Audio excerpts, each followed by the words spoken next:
Robert Adams was a revered American spiritual teacher in the tradition of Advaita Vedanta, deeply influenced by the sage Ramana Maharshi.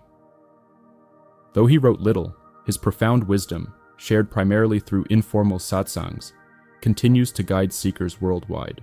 His teachings emphasize direct experience, self-inquiry, and the realization that our true nature is already free, boundless, and one with absolute reality.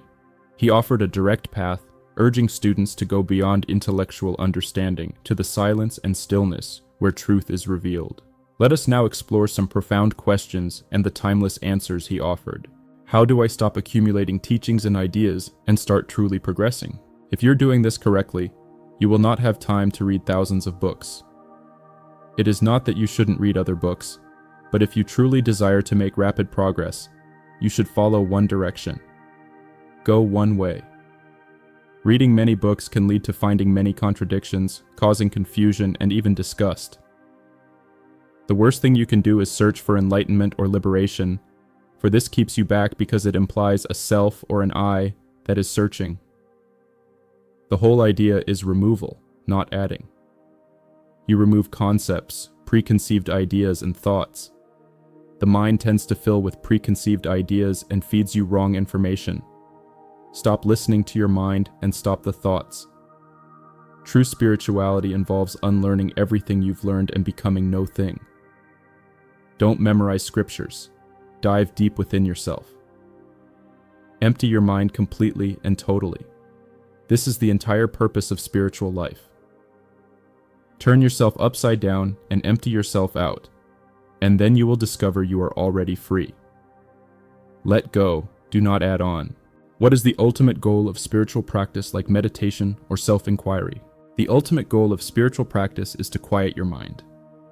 When your mind becomes quiet or quiescent, happiness arises naturally by itself.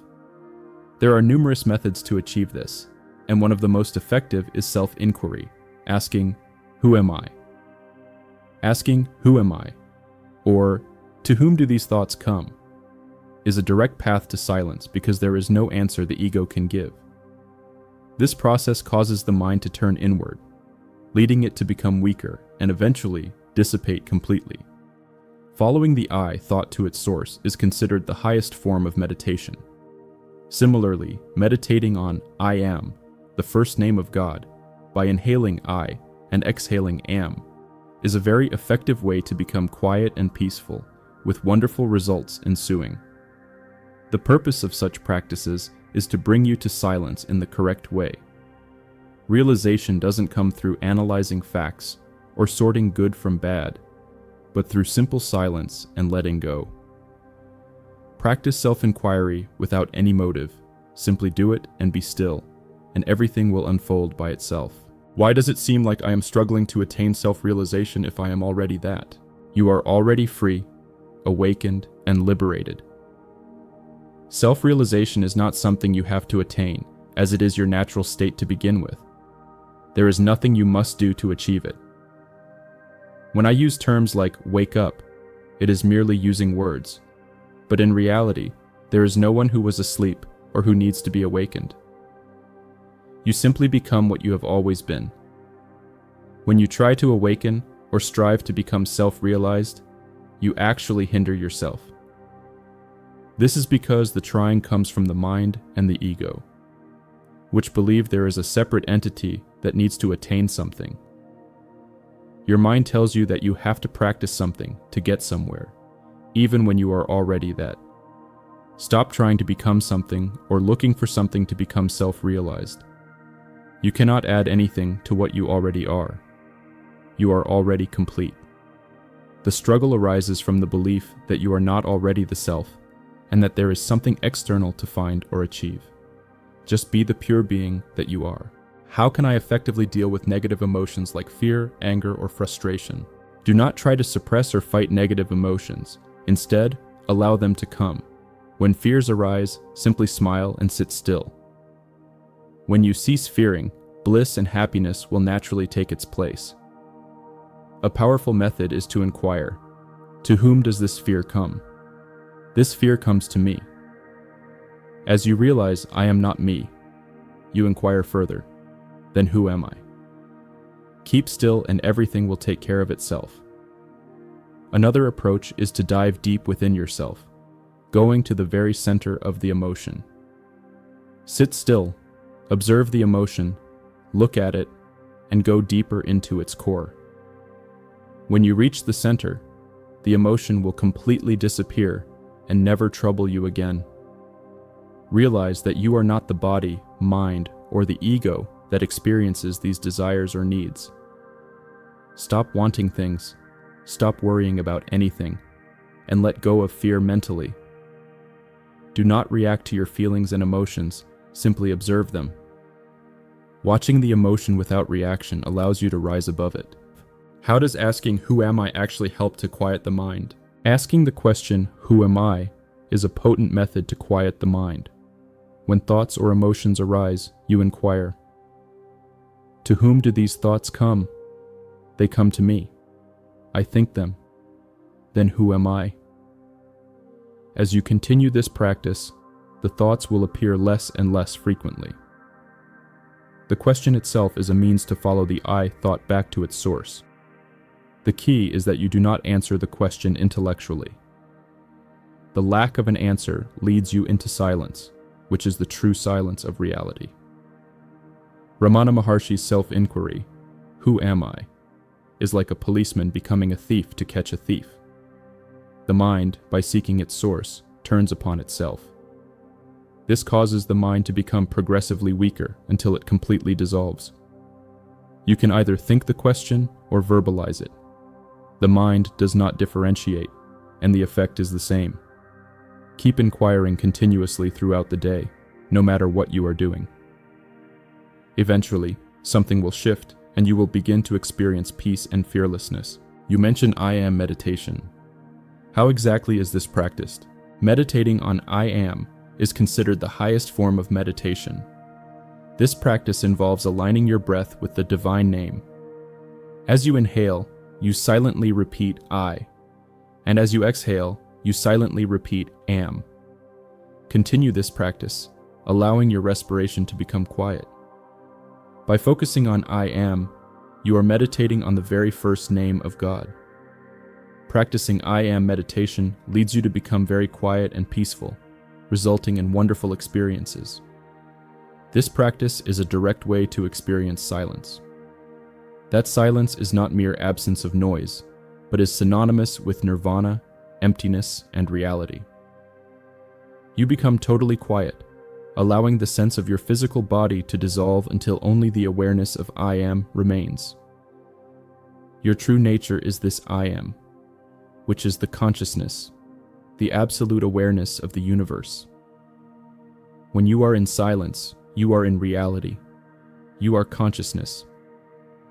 Regularly abiding in this I am consciousness helps you to observe thoughts and feelings without being affected by them. What makes silence the highest teaching? Silence is not merely the absence of sound. It is the highest teaching there is. There is truly no teaching that surpasses it.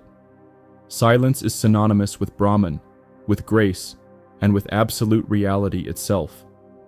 When I speak words to you, I am speaking from this silence, and everything I say is meant to lead you back to it. Real silence involves going deep within yourself and becoming completely unaware of your physical surroundings. It is in this profound silence that reality is found. Silence is not emptiness in the sense of nothingness or a void. It is consciousness, bliss, absolute reality. Everything leads to silence. Even though words are used in satsang, the highest and best teaching is to listen to the silence that exists between the words. When you are able to sit in this silence, you are not just being quiet.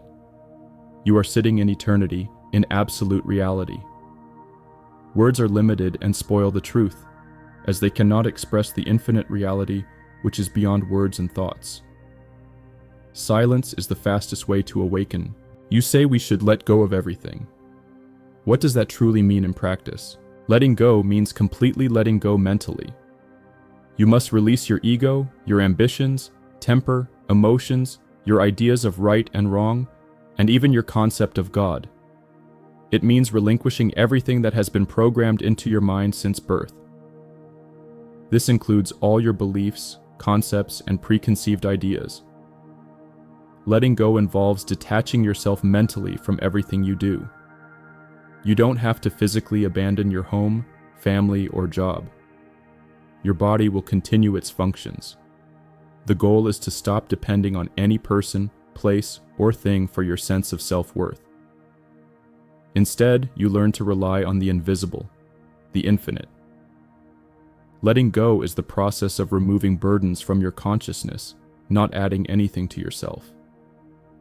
It's about emptying yourself completely, like turning a garbage can upside down. This complete surrender can feel scary because you believe you will be nothing or nowhere. But being nowhere is exactly where you want to be. When you are nobody and nothing, you are truly everything. What does it mean to be no-thing or nobody, and why is this important? To realize the self, you must become no-thing. This means you have to unlearn everything you have accumulated and become completely empty.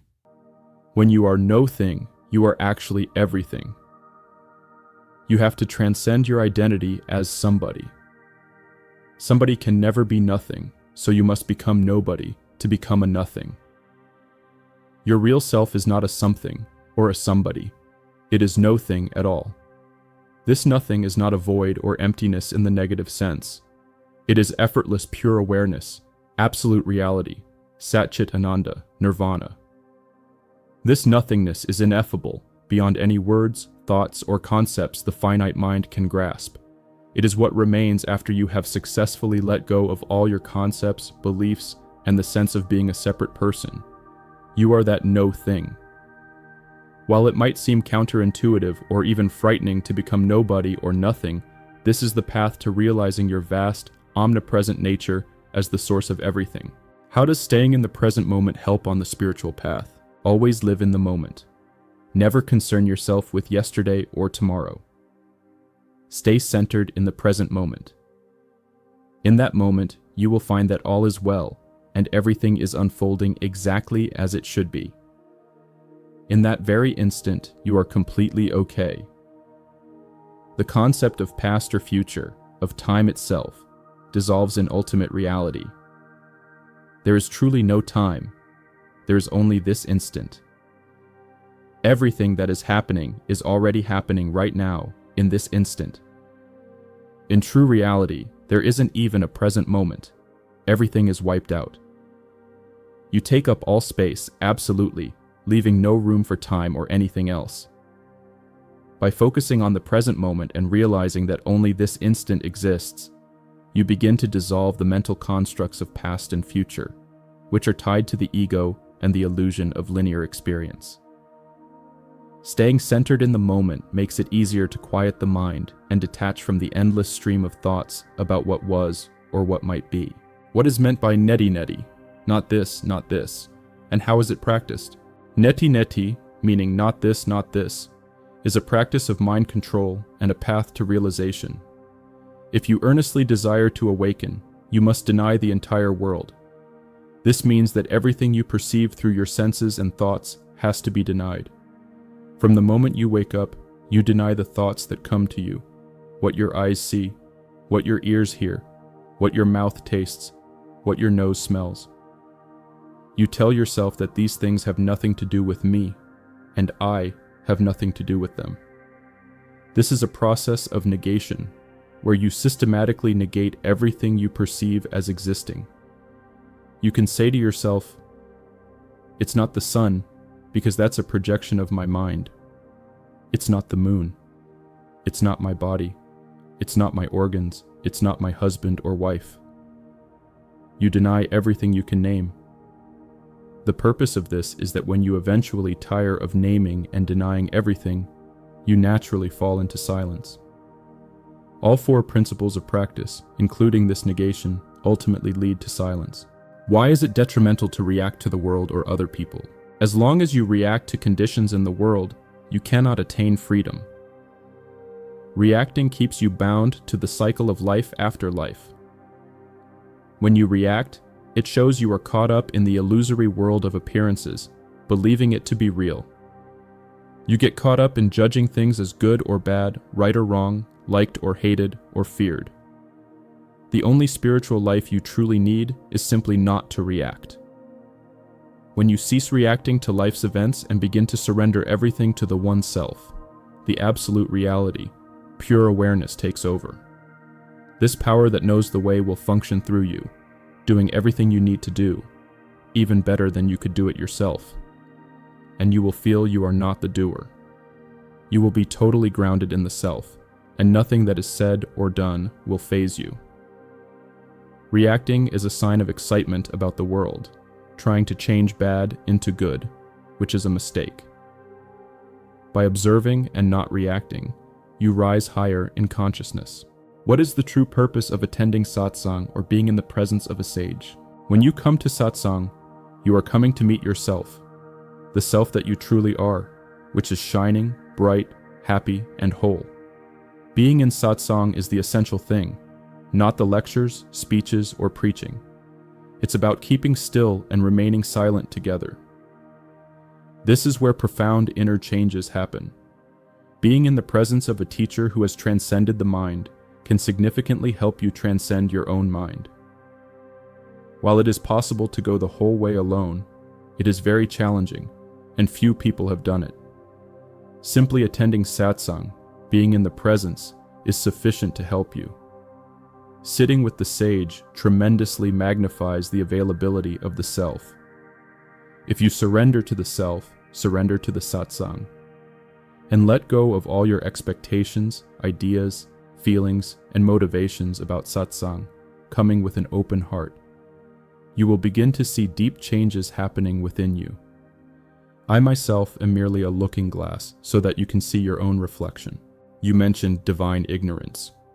How can admitting ignorance be beneficial? You should begin your spiritual journey by recognizing that you are in divine ignorance. This means admitting to yourself honestly that you truly have no idea what anything is, where anything came from, or how anything works. Accept this lack of knowing first. By embracing this divine ignorance, you bypass the tendency of the human intelligence and the finite mind to try and figure everything out using intellectual concepts. Your human concepts must be dissolved. Figuring things out uses the mind, which is something that doesn't truly exist in reality, leading you into endless thought loops and confusion. The simpler you are, the sooner you will awaken. Once you've admitted divine ignorance, then you can begin the inquiry by asking, who am I? Where is my source? Where did I come from? Without attempting to answer the question intellectually.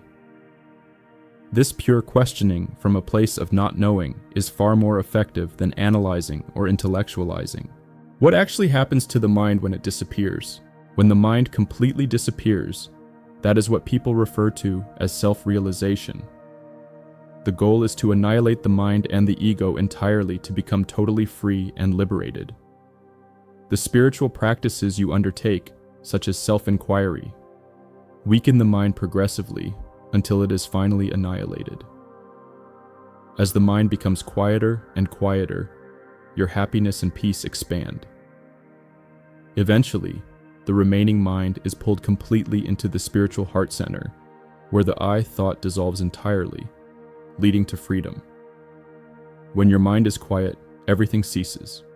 All of creation stops because it was created by your mind in the first place. The mind is like your master or God if you follow it. Learning to control the mind, leading to its dissolution, reduces desires, needs, and wants, and reveals eternal bliss and peace. Stop the thoughts before they can even fully form. The purpose of spiritual life is the total emptying of the mind. How can I reconcile the concept of no karma if I seem to be experiencing the effects of past actions? Everything appears to be preordained or karmic only as long as you identify yourself with the body and believe you are the doer. You appear to go on life after life because the ego, which tells you who you are and what you should do, appears very strong, and you continue to react to the world. However, in absolute reality, there is no karma and no reincarnation. What is happening is that you are carrying around samskaras, past tendencies. All these things, samskaras, karma, samsaras, have to disappear. How do you get rid of them? By coming to the realization that they never actually existed to begin with. Your body is an optical illusion, and the world has no substance. You were never truly born. You don't have a life that is real, and you won't die, as there is nowhere to go since you are omnipresence. As soon as you turn within and practice self-inquiry, identifying with the self instead of the body, your life changes drastically, and the hold of karma and past tendencies begins to diminish. You transcend the belief in having problems or having to transcend them. What is the importance of self-acceptance and love in this teaching? It is crucial to never defile yourself by hating yourself. Never believe that any mistake you've made can truly come back against you. Everyone makes mistakes. You should forget them. Instead, you must begin to realize your true nature. Love yourself dearly and have mercy on yourself. Lift yourself up and become free. Never condemn yourself. You should not believe you are either inferior or superior. These are concepts of the ego. A core principle is to love yourself, worship yourself, bow to yourself, and pray to yourself, recognizing that God dwells within you as you are. You are already perfect, just the way you are. Identifying with this higher self and your true nature as Brahman, pure awareness, is the path. This self-love and acceptance are not egoic, but recognition of the divine self within, allowing you to release self-judgment and open to freedom. What does it mean to say you are not the doer? Believing that you are the doer, the one performing actions, is part of the illusion. As long as you identify with being the doer, you are bound by karma and its perceived consequences. However, your true self is not the one doing anything. When you cease reacting to life's events and surrender everything to the one self, the absolute reality, it takes over and performs all necessary actions through your body. You will find that your body continues to do what it needs to do, perhaps even better, when you release the mental identification with being the one doing it. Everything that needs to be done is already happening. There is no separate entity that needs to exert effort or control outcomes. Stop believing that you are a human being who has to manage things or solve problems with your mind. Instead, surrender to the self and let the self take care of everything, living by the principle, not my will, but thine. This realization frees you from the burden and illusion of personal doership. How does becoming detached lead to spiritual freedom? Attachment is like strong fetters that keep you imprisoned in the dream world. You have to completely let go of your attachments to people, places, and things. As long as you are attached to anything, be it a teaching, a specific person, attending satsang, or being part of a group, you cannot attain freedom. You must release your mental attachment to everything you do in life. This doesn't mean abandoning your physical life, but mentally disassociating yourself from it. Stop deriving your self-worth from any external person, place, or thing. Instead, learn to depend solely on the infinite, invisible self. You have to let go so thoroughly that it can feel frightening, dropping every belief you have ever held. Everything must be given up mentally. The process of realization is about removing these attachments, removing all concepts and preconceived ideas, and removing all thoughts. By emptying yourself of these attachments, you become completely free and discover that you were already liberated. How can I truly understand the statement that the world is not real? Understanding that the world is not real requires going beyond the intellectual concept. The world as you perceive it is a movie. It is Maya, an illusion. It is not real in the sense that it has no independent existence. It exists solely within your mind. Everything you behold, everything you experience, is a projection of your own mind. Your body itself is an optical illusion and is constantly changing. How can something constantly changing be truly real? The world and the universe have no fundamental substance. You have created this universe out of your own mind. To realize this truth, you must go deep within yourself and uncreate the world and your mind. You get rid of the illusion by realizing it never existed to begin with. The wise teacher pointed out that the emptiness within a seed produces the fig tree, just as the emptiness within yourself, when the mind is clear, allows you to realize the universe emanates from your own mind.